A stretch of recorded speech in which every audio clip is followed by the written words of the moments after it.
আসসালামু আলাইকুম। আপনাদের সবাইকে কোহিনুরস কুইজিনে স্বাগতম। আপনারা সবাই কেমন আছেন? আশা করি সবাই ভালো আছেন। আমরাও সবাই ভালো আছি। আজকে আপনাদের সাথে একটি রেসিপি শেয়ার করব। আপনারা দেখতে থাকুন, আমার সাথে থাকুন। আজকের রেসিপিটি হলো পারফেক্ট ভুনা খিচুড়ি রেসিপি।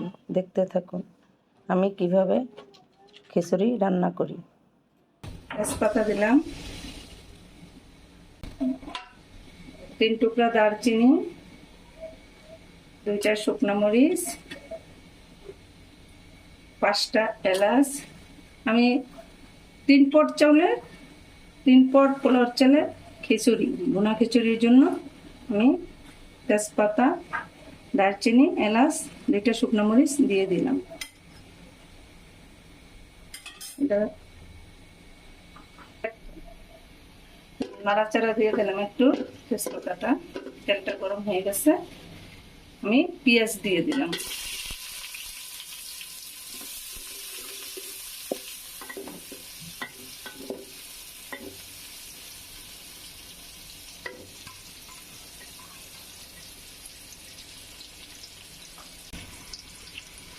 লবণ দিয়ে দিলাম।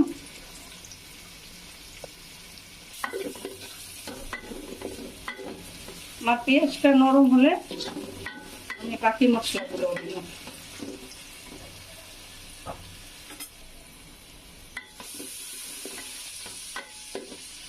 আমার পেঁয়াজটা আর একটু নরম হবে, তারপরে আমি আদা রসুন দিয়ে দিব।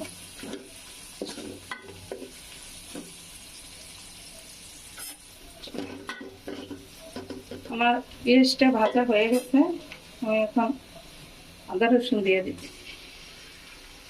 আদা রসুন দিয়ে দিলাম 2 টেবিল চামচ।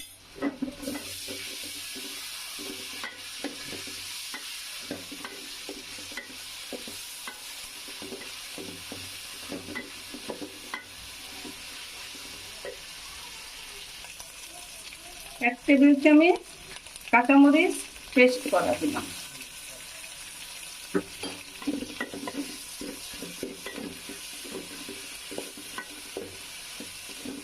এক টেবিল চামচ হলুদের গুঁড়া, 1 টেবিল চামচ মরিচের গুঁড়া, 1 টেবিল চামচ ধনিয়ার গুঁড়া আমি দিয়ে দিলাম।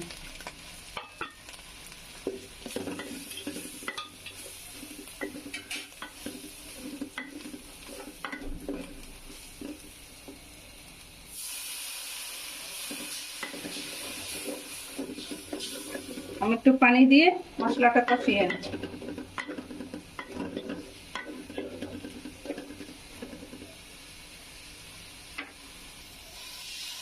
আমি ডাল দিয়ে দিলাম।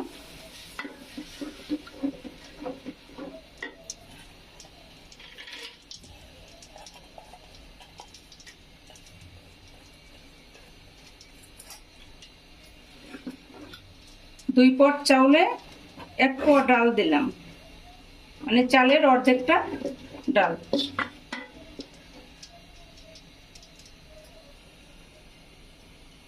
আমি ডালের সাথে চালগুলা দিয়ে দিলাম।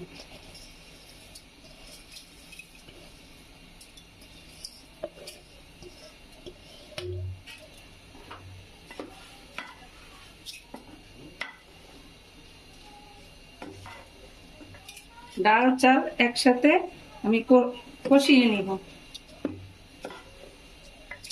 মশলার সাথে।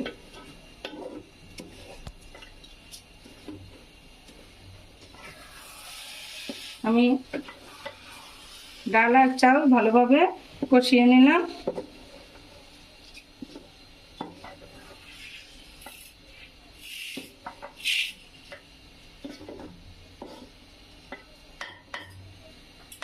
এখন আমি পরিমাণ মতো পানি দিয়ে দিলাম। এখানে 3 পোয়া চাল আর 5 পোয়া পানি।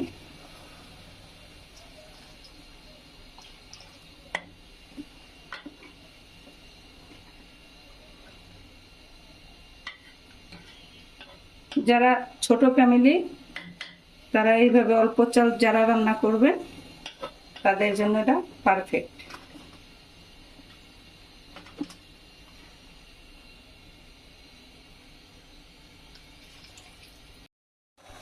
আমার খিচুড়িটা ভালোভাবে বলক আসছে। এখন পানিটা একটু শুকিয়ে গেলে আমি দমে রাখবো। আমার খিচুড়িটার পানিটা শুকিয়ে গেছে, এখন আমি দমে রেখে দেব। দমে রাখার পরে আপনাদের দেখাচ্ছি। এতক্ষণ আমি দমে রাখছি, এখন দেখি খিচুড়িটা কেমন হলো। আমার খিচুড়িটা দমে রাখার পর এখন হয়ে গেছে, পুরো ঝরঝরা সুন্দর খিচুড়িটা হয়েছে। একটু ঠান্ডা হওয়ার পর একবারে ঝরঝরা হয়ে যাবে। আর আমার খিচুড়িটা সুন্দর মুলাম পারফেক্ট একটা খিচুড়ি হয়ে গেছে দমে রাখার পরে।